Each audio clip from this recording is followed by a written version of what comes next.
안녕하세요. 미국 주식으로 온 대학의 미준입니다. 10월 17일 오늘의 미국 주식 뉴스를 시작합니다. 미준 패밀리 여러분들 즐겁고 멋진 주말 만들어 가셨는지 모르겠습니다. 저는 개인적으로요. 미준이라는 채널이 은퇴를 준비하시는 분들의 커뮤니티로 발전을 했으면 좋겠거든요. 그래서 혹시 기회 되시면 오늘 방송을 보시는 분들은 다른 구독자분들께 나는 이렇게 멋진 주말을 보냈다라고 댓글창을 통해서 한번 자랑을 해주셔도 좋을 것 같습니다.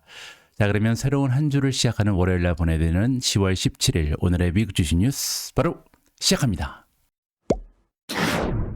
오늘 역시도 지난주 금요일 미국 증시의 마감 시황부터 살펴보겠습니다. 다우존스가 마이너스 1.34, S&P 500이 2.37% 빠졌고요. 나스닥은 무려 3% 이상 하락을 해버렸습니다. 자, 성장주들도 굉장히 좋지가 않았는데요. 펠로톤이 마이너스 16.88% 보이면서 가장 많이 주가가 빠졌고요. 인바이트 마이너스 11.39, 오픈도 마이너스 9.78, 레모네이드 마이너스 9.1, TQQQ도 9% 이상 하락을 했습니다. 루시드가 마이너스 8.61, 블록이 마이너스 8.39, 클라우드 플레어 8.38% 빠졌고요.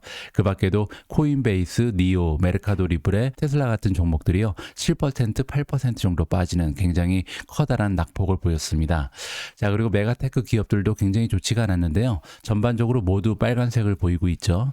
테슬라가 7.55% 떨어지면서 가장 좋지가 않았고요. 엔비디아가 마이너스 6.13, 아마존이 마이너스 4.95, 애플 마이너스 3.2, 메타 마이너스 2.7% 보였습니다. 구글이 마이너스 2.54, 마이크로소프트 마이너스 2.42, 넷플릭스 마이너스 1.08% 보이면서 전반적으로 테크 주식 성장주들이 굉장히 큰 폭으로 하락하는 하루였다. 이렇게 정리가 가능합니다.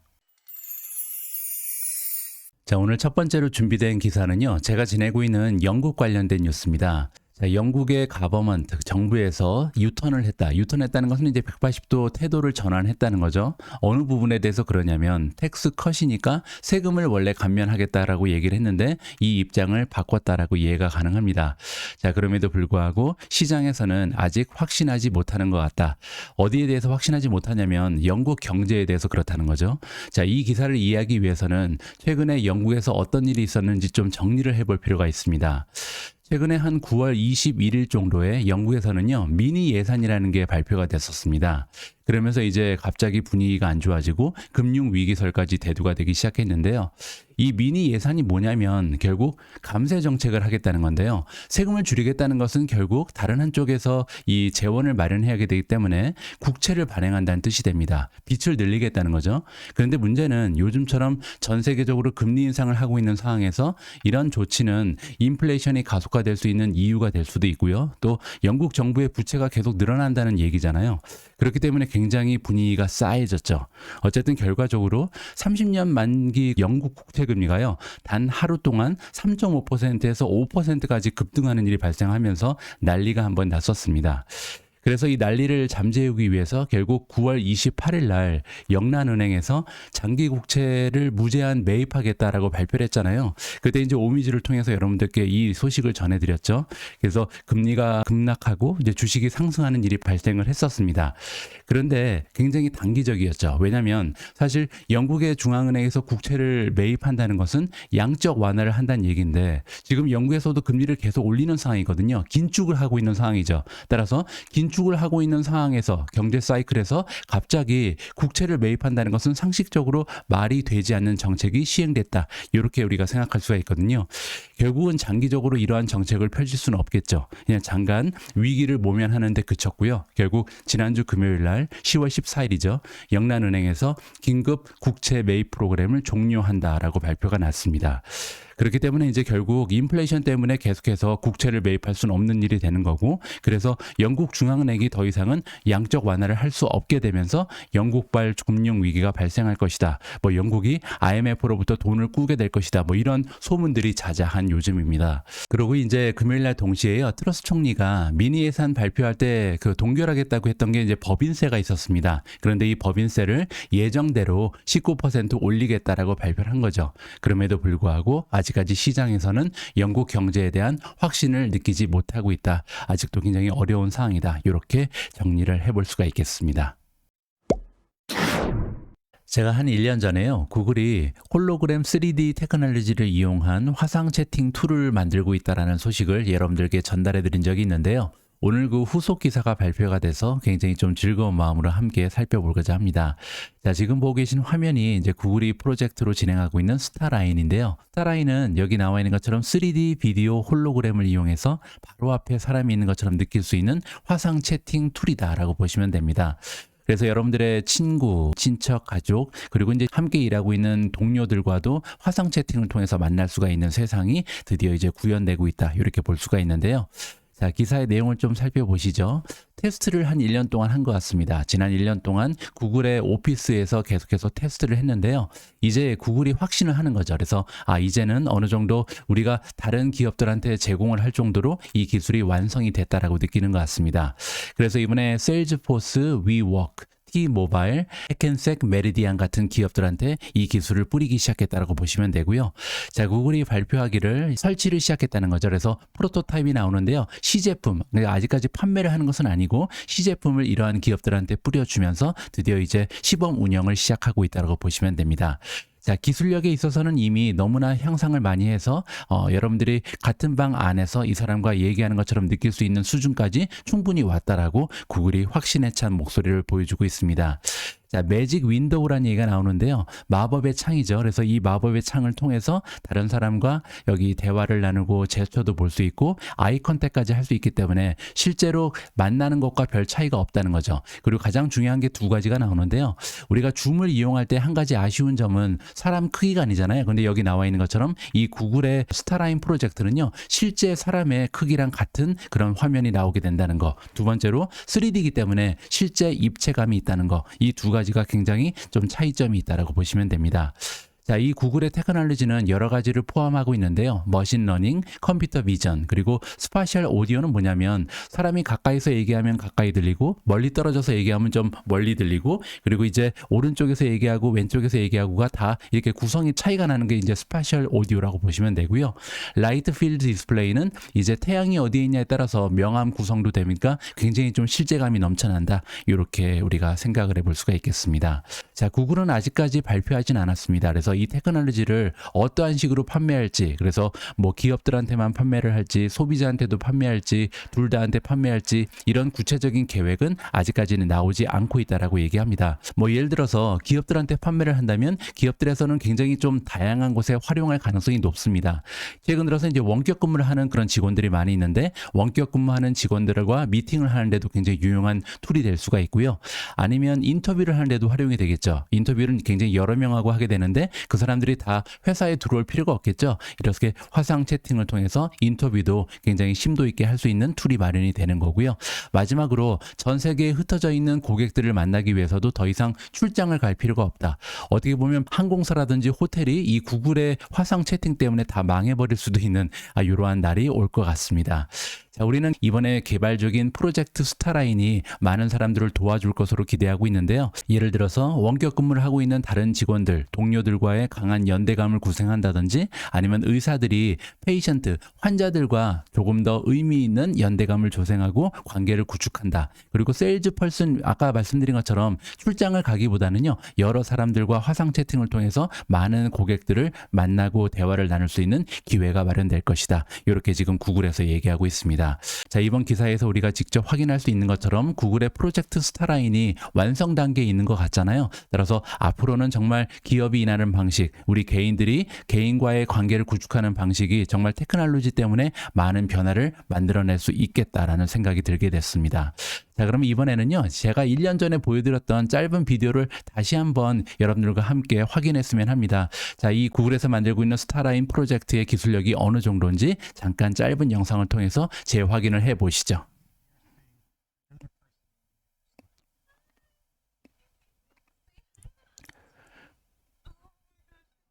정말 바로 앞에 있는 것처럼 느껴지잖아요.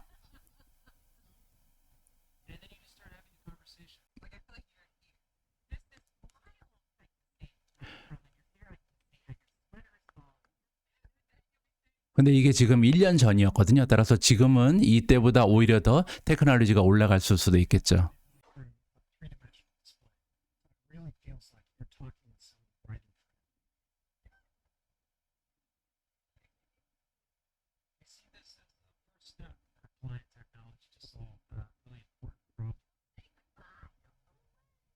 제 생각에는 이 테크놀로지는요, 나중에 이제 우리가 어떤 의도로 활용을 하냐에 따라서 정말 많은 혜택을 인류한테 안겨줄 수 있다라고 생각을 합니다. 자, 그리고 아울러서 줌에 투자하고 계신 분들, 저도 이제 줌의 주주인데요. 굉장히 좀 긴장감을 느껴야 되지 않을까. 구글이 이 정도의 테크놀로지를 가지고 화상 채팅에 들어온다면 줌의 설 자리가 없어지지 않을까 하는 생각도 하게 됐습니다. 자, 이렇게 구글처럼요, 멋진 실행력으로 주주들의 마음을 안심시키고 좋은 소식을 전해주는 기업이 있는 반면, 메타 플랫폼즈 같은 경우는 가면 갈수록 좀 실망스러운 모습을 보이면서 저 같은 주주를 굉장히 좀 불안하게 만들고 있습니다. 자, 오늘 함께 읽어볼 기사 역시도 굉장히 좋지 않은 악재가 전달되고 있는데요. 자, 최근 들어서 메타 플랫폼즈의 내부 문건 하나가 공개가 됐는데 여기에 관련해서 굉장히 좋지 않은 내용이 보도가 되고 있습니다. 함께 읽어보시죠. 자, 호라이즌 월즈가 나옵니다. 호라이즌 월즈가 뭐냐면요, 메타의 플래그십이다. 그래서 가장 중요한 메타버스를 구성하기 위한, 소비자들을 위한 메타버스 세계라고 보시면 되거든요. 아직까지는 초기 단계 모델에 불과하지만 그래도 메타가 장기적으로 구성하고 있는 메타버스의 초기 모델이다, 이렇게 보시면 됩니다. 따라서 굉장히 기대치가 높은 프로젝트인데요. 여기에서 굉장히 헤매고 있다, 좋지 않은 경과를 보이고 있다, 이렇게 우리가 살펴볼 수가 있는 겁니다. 내부적으로 가지고 있었던 퍼포먼스 기대치가 있는데 이 기대치에 한참 미치지 못하는 성적을 제출하고 있다라는 소식을 월스트리트저널에서 보도를 해주고 있습니다. 자, 이 보도 내용은 그냥 만든 것이 아니라 이 인터널 컴퍼니 다큐멘터리니까 메타의 내부 문건이 이번에 공개가 됐다, 이렇게 보시면 되고요. 자, 메타가 처음에 가지고 있었던 목표치가 있었습니다. 이 목표치는 올해 말이 됐을 때 2022년 말까지 사용자 수가 50만 명에 이를 것으로 기대를 하고 있었는데요. 지금 현재 숫자가 20만 명밖에 되지 않는다라는 초라한 성적표를 제출하고 있고요. 자, 그리고 점점 더 나쁜 소식이 이어지고 있는데 대부분의 사용자들이요, 다시 돌아오지 않는다라고 합니다. 그래서 한 달 정도 사용해 보고 다시는 찾아올 만큼 흥미거리가 제공되지 않고 있다, 이렇게 우리가 생각해 볼 수가 있는 거죠. 그리고 최악의 소식 하나 더 있는데요. 문제는 올 봄부터 오히려 사용자의 수가 줄어들고 있다고 합니다. 따라서 당초 예상하고 있었던 사용자의 수를 맞추지 못할 뿐만 아니라 오히려 사용자 수가 줄어들고 있는 굉장히 좀 초라한 모습을 보이고 있는 것이 메타의 프로젝트다, 이렇게 볼 수가 있는데요. 자, 물론 이제 메타의 경영진이 이러한 어려움을 극복하기 위해서 많은 노력을 하겠죠. 그리고 지난주 화요일 날 메타 퀘스트 프로라는 신제품을 발표를 했습니다. 하드웨어에서 승부를 보겠다는 거죠. 그래서 첨단 기술력을 가지고 있는 이 고글을 드디어 선보였는데요. 문제는 가격이 $1,500입니다. 자, 200만 원이 넘는 돈인데 과연 얼마나 많은 소비자들이 이 메타 플랫폼즈에서 구동하고 있는 메타버스를 맛보기 위해서 200만 원 이상을 투자할 것인가, 굉장히 좀 의문이 쌓이는 그런 가격이 책정됐다라고 생각을 하고요. 그만큼 이제 이 메타버스를 구동하는 데 필요한 돈이 얼마나 많은지, 그리고 이 기술력이 얼마나 좀 코스트가 많이 들어가는 비효율적인 모델인지를 우리가 좀 생각해 볼 수가 있는 거겠죠. 아직도 갈 길이 굉장히 멀어 보입니다. 물론 이제 메타 플랫폼즈는요, 항상 메타버스를 완성하기 위해서는 10년 정도 걸릴 것이다라는 얘기를 한 적이 있습니다. 자, 그리고 마지막 부분에 또 하나의 좀 악재가 숨어 있는데요. 자, 메타가 또한 얘기하기를 호리즌을 이제 모바일 폰에서도 구동할 수 있고 컴퓨터에서도 사용할 수 있게끔 웹 버전을 만든다라고 얘기합니다. 자, 이 부분이 왜 커다란 악재냐면요. 메타 플랫폼즈가 원래 페이스북이라는 이름을 포기하고 메타라는 이름을 만들면서 하나 공약한 게 있는데요. 더 이상 하드웨어 기업한테 종속되기 싫다. 왜냐면 페이스북은요, 어떻게 보면 애플 같은 기업 그리고 구글 같은 기업에 종속되고 있는 하나의 애플리케이션, 앱에 불과했잖아요. 따라서 메타 플랫폼즈가 얘기한 게 뭐냐면 우리도 하드웨어를 만들어서 생태계를 구성할 것이다. 우리는 더 이상 하나의 앱에 머물러 있고 싶지 않다라는 얘기를 지속적으로 해왔습니다. 그런데 다시 웹 버전을 만들어서 모바일 폰 안으로 들어가겠다, 컴퓨터 안으로 들어가겠다고 얘기를 하고 있잖아요. 자, 이 부분은 굉장히 실망스러운 그런 발표 내용이다라고 개인적으로 판단을 합니다. 자, 페이스북, 메타 플랫폼즈의 모습을 보고 있으면요. 비전은 굉장히 좋은데 최근 들어서 실행력이 많이 약화되고 있는 그런 모습을 새삼 느끼고 있는데요. 일단 소셜 미디어 기업인데도 불구하고 소셜 미디어 기업이 대중으로부터 외면받고 있다, 그리고 신뢰를 받지 못하는 기업의 이미지를 구축하고 있잖아요. 이 부분이 경영진이 가장 실패한 부분이라고 저는 생각을 합니다. 두 번째 실수는 뭐냐면요. 소셜미디어 1등 기업이었죠. 그리고 1등 기업일 뿐만 아니라 2등 기업과 너무나 많은 차이가 나는 독보적인 존재였습니다. 그럼에도 불구하고 소셜미디어의 움직임, 트렌드를 잘 파악을 하지 못했는데요. 이게 무슨 얘기냐면 페이스북이 대박이 났던 이유는요. 초기 비즈니스 모델에서 이제 멀리 떨어져 있는 친구라든지 친척이라든지 가족이라든지 이렇게 커뮤니티를 구성하면서 소셜미디어를 통해서 만날 수 있는 장을 열어준 거잖아요. 근데 문제는 최근 들어서 소셜미디어의 그 기능이 많이 바뀌고 있습니다. 사람들은요, 더 이상 친구랑 만나기 위해서, 가족과 만들기 위해서 소셜미디어에 들어오는 것이 아니고요. 이제는 컨텐츠를 소비하기 위해서 소셜미디어를 사용하는 사람들이 굉장히 많거든요. 대표적인 예가 틱톡이라든지 유튜브 같은 소셜미디어가 엄청난 양의 양질의 컨텐츠를 제공하면서 대박이 났잖아요. 자, 그런데 문제는 메타는 아직까지도 소셜미디어를 통해서 이러한 컨텐츠를 제공하지 못하고 있다. 이 부분에서 굉장히 실행력이 떨어졌다라고 생각할 수가 있겠죠. 자, 하지만 메타 플랫폼즈에도 마지막 기회가 남아 있습니다. 바로 메타버스인데요. 자, 앞으로 메타버스를 어떠한 세상으로 만들어 나가냐에 따라서 이 메타 플랫폼즈의 미래가 결정된다고 저는 생각을 합니다. 아까 구글의 영상에서 잠깐 보셨지만 메타 플랫폼즈가 만들어야 되는 메타버스는요. 보고 싶은 사람이 있는데 볼 수 없는 사람들에게 누구나 만날 수 있는 그런 장소를 제공해 줘야 되고요. 배우고 싶은 것이 있으면 누구나 배울 수 있는 그런 장소, 그리고 가고 싶은 것이 있으면 누구나 갈 수 있는 그런 세상을 메타버스가 제공을 해야 된다고 봅니다. 하고 싶은 것이 있으면 누구나 할 수 있는 그런 세상을 만들어가는 게 메타버스의 임무가 돼야 된다고 생각을 하거든요. 만약에 이러한 세상을 메타 플랫폼즈가 메타버스를 통해서 구현을 하면 결국 미래가 밝은 기업으로 다시 한번 도약을 할 수 있겠지만, 만약에 이러한 역할을 애플이라든지 구글에 뺏기게 되면 결국 메타 플랫폼즈는 미래가 없다. 이렇게 저는 개인적으로 판단을 합니다. 앞으로 어떠한 모습을 보여주면서 메타버스를 실현해 나갈지 다시 한번 좀 인내심을 가지고 기다려 보도록 하겠습니다. 다음으로 준비된 기사에는 테슬라가 등장합니다. 테슬라의 주가가 지난주 금요일날 굉장히 많이 떨어졌습니다. 무려 7.55% 하락하면서 주가가 이제 $205 아래로 떨어졌는데요. $205면 주식 분할 전 가격으로 환산을 해도 $615밖에 되지 않기 때문에 최근 들어서 테슬라의 주가가 정말 많이 떨어졌구나라고 새삼 느낄 수가 있겠습니다. 자, 이 와중에 웰스파고라는 투자기관에서요, 테슬라의 목표 주가를 하향 조정한다는 소식이고요. 그 이유는 계속해서 인트레스트 레이트, 금리가 인상되고 있기 때문이다. 이렇게 이해가 가능합니다. 조금 더 자세한 내용을 보시면요. 3분기 어닝 결과 발표를 앞두고라고 나와 있죠. 이제 한 이틀밖에 남지 않았거든요. 여러분들 구성해 놓으신 포트폴리오 가셔서 여기 보시면 어닝이라는 탭을 클릭을 하시면요. 어닝에 관련된 여러 가지 정보를 여러분들께서 보실 수가 있는데, 그중에서 첫 번째가 upcoming announcement date입니다. 그래서 여기에 이제 각 기업의 어닝 결과 발표 날짜가 표시가 되고 있거든요. 자, 일단 가장 먼저 10월 18일 내일 ISRG니까 인투이티브 서지컬이 어닝을 발표하고요. 실버게이츠도 역시 발표하는 것으로 나와 있습니다. 그 뒤를 이어서 10월 19일 날 이틀 뒤죠. ASML, 테슬라 그리고 STLD가 어닝을 발표할 예정이다라는 정보를 여기에서 여러분들께서 직접 찾아보실 수가 있습니다.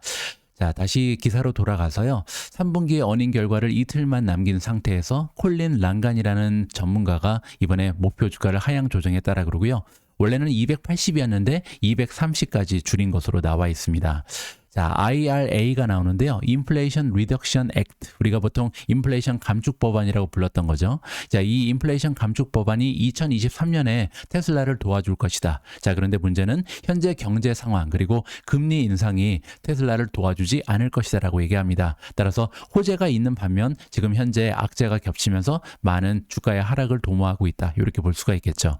특히 현재 유럽의 상황이 너무나 좋지 않다. 방금 전에 제가 영국 상황을 설명드린 것처럼 유럽이 최악의 모습을 보이고 있는데 전기차 판매에 있어서 유럽의 역할은 굉장히 중요하거든요. 따라서 테슬라 역시도 이러한 경제 상황에서 자유로울 수 없다. 이렇게 정리가 가능하겠죠. 소비자들이 계속해서 비용에 신경을 많이 쓸 것이고, 이렇게 되면 $60,000 이상 되는 테슬라의 자동차를 찾는 수요가 많은 폭으로 줄어들 수 있다. 적어도 좀 미뤄질 수 있다는 거죠. 따라서 단기적으로는 수요가 급강할 수 있는 그런 구조를 가지고 있는 것이 테슬라다. 이렇게 진단을 하는 것 같습니다. 자, 테슬라의 3분기 실적에 대해서는요, 긍정적인 이야기를 해주고 있습니다. 현재 전망치가 한 주당 1달러 5센트 정도를 만들면서 빚을 만들 것이다. 왜냐하면 컨센서스는 지금 1달러 3센트거든요. 따라서 웰스파고가 보기에는 3분기에 좋은 실적을 발휘할 것으로 예상을 하는 것 같습니다. 최근 들어서 혜택을 받고 있다. 물론 이제 프라이스를 계속해서 올려가면서 어닝을 높이기 위해서 많은 노력을 했잖아요. 따라서 자동차 가격을 올린 부분에서 혜택을 받겠지만 이러한 노력이 환율의 영향 때문에 많이 상쇄가 될 거라고 얘기를 합니다. 달러가 너무 강하기 때문에 아무래도 어닝 실적에 적지 않은 타격을 받게 된다는 거죠. 자, 고무적인 부분은요. 2023년부터 2026년까지 EPS를 33% 정도 향상시켰다라고 나와 있습니다. 그 이유는 당연히 이제 IRA, 인플레이션 감축 법안 때문에 많은 혜택을 받을 것으로 기대를 하기 때문이다. 자, 그래서 이 기사를 좀 정리를 해보면요. 일단 올해는 그렇게 좋지 않다는 거죠. 여러 가지 경제적 상황으로 인해서 테슬라를 찾는 수요가 감소할 수밖에 없는 그런 상황이다. 금리 인상이 문제라는 거죠. 자, 그런데 장기적으로 봐서는 2023년부터 2026년까지 인플레 감축 법안이 발표가 되면서 적지 않은 혜택을 받을 수 있는 종목이 바로 테슬라다. 이렇게 정리를 해드릴 수가 있겠습니다. 자, 여기 보시면요. EPS를 1달러 5센트라고 나오잖아요. 이거는 이제 3개월 동안 만드는 거고요. 자, 그러면 1년 동안은 테슬라는 어느 정도의 어닝을 만들어낼 것인지를 좀 살펴보기 위해서는요. 우리가 테슬라의 페이지에 들어가서 어닝을 클릭하면 됩니다. 자, 여기 보시면 두 번째 탭에 어닝즈 에스티메이트이 있는데요. 이 탭으로 들어가시면 앞으로 다가오는 몇 년 동안 테슬라가 만들어낼 것으로 기대되는 EPS의 전망치가 쭉 나와 있습니다. 가장 오른쪽에 보시면 몇 명이 지금 예측을 하고 있는 건지 여기서 우리가 직접 확인을 해볼 수가 있고요. 자, 보시면 2022년 말까지는 한 주당 4달러 26을 만들 것이다. 그리고 2023년에는 5달러 85, 그리고 2024년에는 7달러 12센트 정도를 우리가 기대해 볼 수가 있고요. 이 수치는 30명, 34명, 25명이 내놓고 있는 애널리스트의 전망치를 평균을 낸 것이다. 이렇게 보시면 되겠습니다. 자, 그러면 앞으로 2년 후에 7달러 12센트 정도를 만들어낼 것으로 기대를 하고 있는데요. 자, 그렇게 되면 7달러 12센트를 한 주당 만들고 우리가 보통 주가는 실적 곱하기 멀티플이라고 말씀을 드렸잖아요. 자, 과연 테슬라는 어느 정도의 멀티플을 받을 수 있을까요? 뭐 예를 들어서 여기서 35배 정도까지 떨어질 것이다. 지금 현재는 이제 50배가 넘잖아요. 따라서 35배 정도를 곱하면 249달러 정도의 주가가 형성될 것이다. 이렇게 볼 수가 있거든요. 지금 현재 테슬라의 주가가 205달러죠. 따라서 나누기 205를 하면 앞으로 2년 내에 테슬라의 주가는 21% 정도 상승할 것이다. 이렇게 우리가 기대를 해볼 수가 있는 거고요. 만약에 그렇지 않다. 멀티플이 지금 수준으로 유지가 될 것이다. 그렇게 되면 7달러 12 곱하기 멀티플을 한 55배 정도를 적용할 수가 있겠죠. 그렇게 되면 주가가 391까지 올라갈 수 있습니다. 자, 그렇게 되면 391 나누기 현재 주가가 205기 때문에요. 앞으로 다가오는 2년 동안 테슬라의 주가는 거의 배가 될 것이다. 이렇게까지도 기대를 해볼 수가 있겠죠. 자, 앞으로 이 EPS 전망치가 어느 정도로 향상이 되는지도 굉장히 중요하고요. 그리고 시장에서 테슬라라는 주식에 대해서 어느 정도의 멀티플을 부여할 것인가, 이 부분도 우리가 관심을 가지면서 모니터링을 해야 할 것 같습니다. 제가 일주일 전에 오미주 방송을 통해서 아마존이 그들 역사상 처음으로 1년에 2번 아마존 프라임데이 이벤트를 갖는다라는 소식을 전달해 드린 적이 있습니다. 아마존 프라임데이는요, 이 멤버십에 가입한 사람들만 할인을 받을 수 있는 이벤트고 1년에 딱 한 번씩만 개최가 되거든요. 그런데 올해 2022년에 역사상 처음으로 두 번째 프라임 이벤트를 개최했다. 이러한 소식이었습니다. 그 결과가 발표가 됐는데요. 어느 정도의 실적이 났는지 한번 살펴보시죠. 자, 뱅크 오브 아메리카에서 예측한 수치가 나와 있는데 아마존이 이번에 80억 달러 정도를 만들어냈다. 80억 달러가 모두 다 매출로 잡히는 것은 아니고요. 이거는 그로스 머천다이즈 밸류니까 판매 대금이 그렇다는 겁니다. 80억 달러 정도가 판매가 됐는데 이틀 동안 프라임 얼리 액세스 이벤트라는 이름을 가지고 진행이 된 거고요. 자, 그리고 10.7 빌리언보다는 약간 낮다. 이 수치는 뭐냐면 7월 달에 이제 첫 번째 프라임데이 이벤트가 있었잖아요. 그때는 10.7이라는 놀라운 숫자를 기록을 하면서 사상 최고치를 기록했었는데 그거보다는 약간 떨어지는 수치다. 이렇게 볼 수가 있겠죠. 자, 프로젝션이 185.7이 나와 있다. 이건 뭐냐면요. 아마존에서 예측하고 있는 아마존의 4분기 GMV가 아까 말씀드렸던 그로스 머천다이즈 밸류 총 판매 대금이요. 185.7을 찍을 것으로 기대가 되기 때문에 이 중에 중에서 한 4% 정도를 단 이틀 동안 만들어냈다. 이렇게 정리가 가능합니다. 자, 그리고 이 중에서 한 30% 정도는 이제 서드 파티 셀러들한테 줘야 되거든요. 따라서 30%를 제외하고 나면 남는 돈이 5.7 빌리언 정도가 되는데 이게 이번에 새롭게 매출로 잡혔다. 이렇게 정리가 가능합니다. 자, 이번 이벤트는요, 두 가지 정도의 혜택이 있다라고 합니다. 첫 번째는 뭐냐면요, 프라임 멤버들 입장에서는요, 1년에 한 번 있었던 세일이 두 번씩 있었기 때문에 굉장히 좀 브랜딩 효과가 있다. 따라서 브랜드의 이미지 향상에 도움이 됐다라고 볼 수가 있고요. 신규 가입자도 좀 많이 늘었겠죠. 자, 두 번째 혜택은 뭐였냐면 아무래도 연말이 되면 굉장히 많은 오더가 한꺼번에 들어오면서 이 배송 문제가 좀 발생할 수가 있는데 여기에 대한 압력을 어느 정도는 덜어냈다라는 두 가지의 효과를 이번에 동시다발적으로 누린 것이 아마존이다라고 정리를 해드리겠습니다. 자, 오늘 영상에서는 아주 오래간만에 DNA 게놈 관련된 기사를 잠깐 체크하고 넘어가도록 하겠습니다. 자, 테키시우드가 등장을 하는데요. 자, 내가 믿기로는 오늘날 지노믹 레볼루션, 이제 지노믹을 한국에서는 지놈이라고 안 부르고 게놈이라고 부르죠. 이 게놈 혁명이 가장 사람들이 이해를 잘 하지 못하고 있고 그리고 저평가된 기술이다라고 얘기합니다. 테키시우드가 지난주에 있었던 모간 스탠리의 알파 커런트 컨퍼런스에 등장해서 이러한 메시지를 전달한 것 같고요. 자, 최근 들어서 기술력이 너무나 발전을 하면서 코스트, 그러니까 맞춤형 치료를 받는데 소요되는 그런 비용을요, 엄청나게 절감시켰다라고 얘기합니다. 자, 2000년대 초반만 해도, 그러니까 한 20년 전만 해도요, 한 사람의 게놈을 제대로 이해하기 위해서는 27억 달러라는 정말 무시막지한 돈이 들어갔다고 하는데요.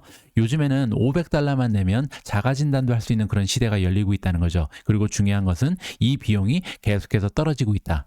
따라서 이렇게 유전자 분석을 하는데 들어가는 비용이 적어지게 되면요, 계속해서 사람들이 이 기술을 많이 사용할 가능성이 높다는 거죠. 자, 그러면 비용적인 문제는 해결이 됐는데 도대체 우리가 이 유전자 검사를 받아야 되는 이유가 뭔가, 이게 궁금해지잖아요. 그 이유는 뭐냐면 보통 유전자 변이가 일어난다는 것은 질병의 초기 단계를 나타내는 징후다라고 얘기합니다. 따라서 우리가 질병에 걸리지 않기 위해서는 유전자 검사를 꼭 할 필요가 있다는 거죠.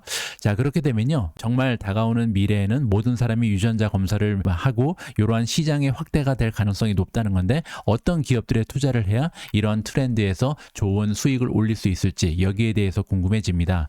자, 지금 보고 계신 화면은요, ARKG입니다. 아크인베스트가 만들어낸 여러 가지 ETF 중에서 지노믹에 투자하는 이러한 ETF가 따로 있잖아요. 자, 그러면 여기에 어떤 종목이 탑10을 차지하고 있는지 살펴보면 우리가 이러한 종목들에 지금 캐시우드는 베팅을 하고 있구나, 이렇게 설명을 해볼 수가 있는 거잖아요. 자, 홀딩즈로 들어가면 찾을 수가 있겠습니다. 탑10 홀딩이 나오는데요. 첫 번째는 아이오니스인데요. 6.87%라는 비중을 가지고 갖고 있고요. 두 번째로 투자 자금이 많이 들어가 있는 종목은 이그젝 사이언스입니다. 6.7%, 크리스퍼가 나오는데 크리스퍼 테라피틱스가 4.51%, 징크고가 4.32%, 텔라닥도 들어가 있습니다. 4.27%, 인텔리아 4.15%를 담당하고 있고요. 케어DX가 4.14%, 빔 테라피틱스가 4.09%고요. 슈레딩어가 3.97%, 마지막으로 페이드 테라피틱스가 3.94%입니다. 자, 이렇게 10개 종목이 전체 투자 자금의 47%를 차지한다. 따라서 ARKG에 들어가 있는 종목의 수는 50개 정도가 되는 것 같은데요. 이 50개 종목들 중에서 10개 종목의 비중이 반 가까이 된다. 이렇게 우리가 이해를 해볼 수가 있겠죠. 자, 이 종목들을 보고요, 과연 어떤 종목이 지금 현재 가장 좋은 평가를 받고 있는지 그것마저도 한번 확인을 해보도록 하겠습니다. 제가 ARKG 10개 종목을 가지고 포트폴리오를 만들어 놨거든요. 자, 이 분석 내용에 따르면 퀀트 스코어를 가지고 순위를 매겨 봤더니 빔 테라피틱스가 현재 가장 좋은 점수 3.66을 받고 있고요. 크리스퍼가 3.52로 그 뒤를 쫓고 있습니다. 안타깝게도 나머지 종목은 매수 의견을 받지는 못하고 있고요. 세 종목, 아이오니스, 인텔리아, 이그젝 사이언스, 이렇게 세 종목만 보유 의견, 나머지 5개 종목은 매도 의견을 받고 있다. 이렇게 정리를 해드릴 수가 있겠습니다. 자, 오늘 마지막으로 공유해드릴 기사는요, 마이크로소프트에 관련된 아주 짧은 소식입니다. 여러분들 마이크로소프트 오피스 아시잖아요. 이 엑셀, 워드, 그리고 파워포인트가 들어가 있는 종합선물 세트가 마이크로소프트 오피스인데 이 단어가 이제 역사 속으로 사라진다라고 합니다. 그러면서 이제 마이크로소프트 365라는 이름으로 리브랜딩을 한다, 이렇게 이해하실 수가 있고요. 자, 자, 마이크로소프트가 발표를 했습니다. 리브랜딩을 하는데요. 마이크로소프트 오피스라는 이름을 버리고 드디어 마이크로소프트 365로 리브랜딩을 한다는 소식이고요. 그렇게 되면 30년 만에 굉장히 커다란 결정을 했다라고 우리가 이해를 해볼 수가 있겠죠. 오피스, 파워포인트, 아웃룩, 엑셀 이렇게 모든 소프트웨어를 종합적으로 우리가 마이크로소프트 오피스라고 불렀는데 이제는 이 종합 선물 세트의 이름이 마이크로소프트 365로 바뀐다. 이렇게 정리가 가능합니다. 자, 한마디 더 붙였는데요. No change니까 변화가 없다. 그래서 구독 모델에는 변화가 없다라고 하니까요. 뭐 가격적인 변화도 없고 제공하는 서비스는 그대로 유지된다라고 이해가 가능합니다. 자, 그런데 이렇게 굳이 이름을 바꾸는 이유가 뭘까요? 자, 마이크로소프트 오피스라는 이미지를 벗기 위한 거겠죠. 그래서 더 이상 마이크로소프트에서 제공하고 있는 소프트웨어들은 이제 뭐 업무에만 사용되는 오피스를 위한 툴이 아니다. 이제 우리 생활 전반적으로 이용할 수 있는 그런 소프트 기업으로 거듭나겠다라는 의지를 표명한다. 저는 개인적으로 그렇게 판단을 하고 있습니다. 10월 17일 보내드린 오늘의 미국 주식 뉴스는 여기까지입니다. 오늘 방송도 마지막 순간까지 함께해 주신 모든 분들께 감사의 말씀을 다시 한번 드립니다. 자, 그리고 이제 시작하는 한 주 여러분들 긍정적인 에너지를 가득 안고 시작하셨으면 하고요.